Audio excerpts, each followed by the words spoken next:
break into rich people's homes. I broke in, I went through the window.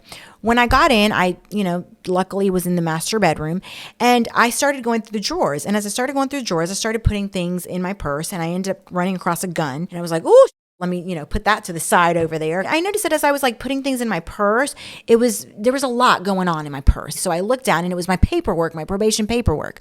So I took it out of my purse and I put it on the desk, and I was like, okay, I'll get you in a minute when I'm done. So I keep going, I keep getting things, and I'm like, putting things in my purse.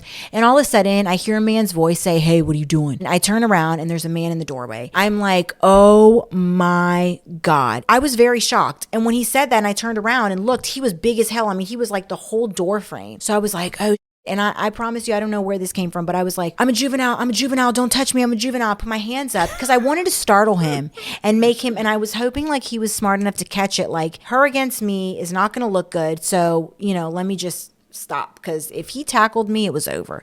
So I was like, I'm a juvenile, don't touch me. And I kept backing up until I got to the door. And thank God he didn't move. He looked totally shocked, totally freaked out, and totally confused. So I backed all the way up to the wall. Once I hit the wall, I turned around and I bolted out the window. When I bolted out the window, I ran, I jumped the fence, I get into my car. I was like really athletic. I was jumping fences, parkour. And then I get in the car. When I get in the car, I start to drive off and I look over my purse and I'm like, the probation papers with my name and my address and my birth date and like everything else are on this guy's dresser. So at this point I was like, okay, I have to make a decision. You can go back and there's a 50-50 shot of getting caught. He can walk in on you and tackle you to the ground, but there's also a 50-50 chance you could get out scot-free and be done. Believe it or not, I went back. I did actually get in. I jumped in. I heard the guy talking outside very loud. He had a very deep voice. I heard him, so I knew he was outside. I got in the window.